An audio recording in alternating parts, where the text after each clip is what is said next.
Kisah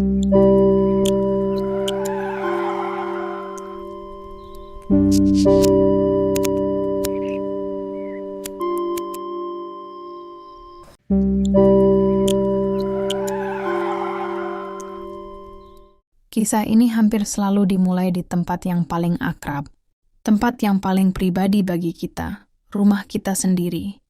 Bayangkan sebuah malam. Anda berjalan ke dapur untuk mengambil segelas air. Lampu menyala. Dan tiba-tiba, sesuatu bergerak cepat di lantai. Bayangan coklat, licin, lalu lenyap ke celah bawah lemari. Anda mungkin tak melihat wujudnya jelas, tapi Anda tahu betul siapa dia. Suara gesekan kakinya yang tajam, tubuh pipihnya yang melata cepat, sudah cukup untuk memicu rasa jijik geli dan keinginan instinktif untuk memusnahkannya. Dialah kecoa, tamu abadi yang tak pernah kita undang, bayangan malam yang menghuni sudut-sudut tergelap peradaban kita. Pertemuan singkat 2 detik itu meninggalkan rasa tidak nyaman yang bertahan lama. Kehadirannya seperti pelanggaran. Meruntuhkan ilusi bahwa kita sepenuhnya mengendalikan ruang hidup kita, dari lorong kereta bawah tanah di New York hingga dapur kecil di Jakarta, dari rumah mewah di Eropa hingga gubuk sederhana di Afrika, reputasi kecoa sama. Simbol kotoran, pembusukan, dan penyakit. Kebencian terhadap kecoa bersifat universal, melampaui budaya, bahasa, bahkan agama. Mereka selalu dianggap hama, perusak, penyusup, tapi sekaligus penyintas paling tangguh di muka bumi. Secara ilmiah, kebencian ini ada alasannya. Kecoa memang bukan penyebar aktif penyakit seperti nyamuk, tapi mereka adalah vektor mekanis yang luar biasa efisien. Tubuh mereka berminyak, penuh rambut-rambut halus mikroskopis. Setiap kali merayap melintasi sampah, kotoran, atau bangkai, mereka mengumpulkan bakteri, virus, dan spora jamur, lalu membawanya ke meja makan kita, ke dalam lemari dapur, bahkan ke sikat gigi kita. Studi ilmiah menemukan puluhan patogen berbahaya di tubuh kecoa, Salmonella, E. coli, hingga telur cacing parasit. Dan lebih buruk lagi, kotoran, air liur, dan kulit lama yang mereka lepaskan. Mengandung protein alergen yang dapat memicu serangan asma, terutama pada anak-anak. Jadi rasa jijik kita bukanlah paranoia. Ia berakar pada kebenaran ilmiah. Namun, di balik citra negatif itu tersimpan ironi. Sifat-sifat yang membuat kita membenci kecoa. Kecepatannya, kegigihannya, kemampuannya bertahan hidup, itulah yang menjadikannya kisah sukses evolusi yang fenomenal. Bayangkan, seekor kecoa bisa hidup tanpa kepala selama seminggu penuh. Mereka tahan radiasi hingga 15 kali lebih kuat daripada manusia. Mereka bisa meremas tubuhnya melewati celah yang tampak mustahil. Mereka bisa memakan hampir apa saja, dari remah roti, sabun, lem, hingga serpihan kuku. Bukankah semua ini terdengar seperti kumpulan superpower biologis? Kecoa, dalam cara paling menjijikkan sekalipun, adalah mutiara evolusi.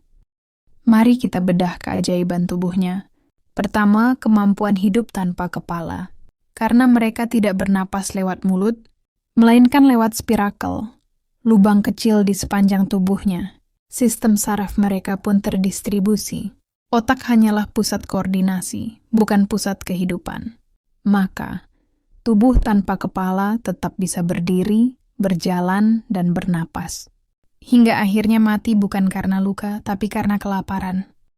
Kedua, ketahanan radiasi. Saat manusia hancur oleh bom atom, kecoa bisa bertahan. Sebab sel mereka membelah lebih lambat. Sehingga radiasi lebih jarang mengenai momen rentan dalam siklus hidup sel. Ketiga, keajaiban eksoskeleton.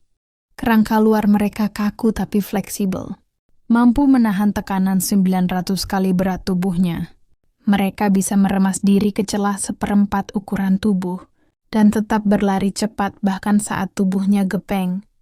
Keempat, kecepatan.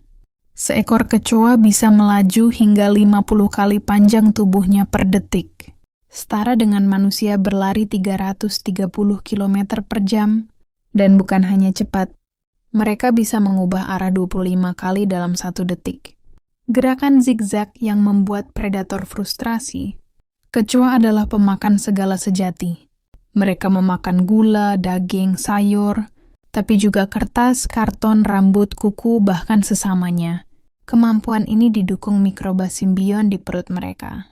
Mikroba-mikroba ini memecah selulosa, menghasilkan vitamin, dan menjadikan perut kecoa sebuah reaktor biokimia paling efisien.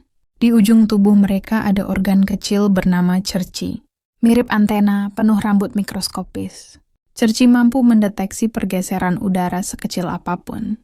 Ketika kita mengayunkan koran untuk memukulnya, gelombang udara lebih dulu memberi peringatan. Dalam sepersekian detik, sinyal itu melompat ke neuron raksasa di tubuhnya. Refleks lari pun terpicu lebih cepat dari kedipan mata manusia. Seolah kecoa selalu tahu niat kita bahkan sebelum sepatu kita bergerak. Untuk benar-benar memahami kecoa, kita harus melihat jauh ke masa lalu.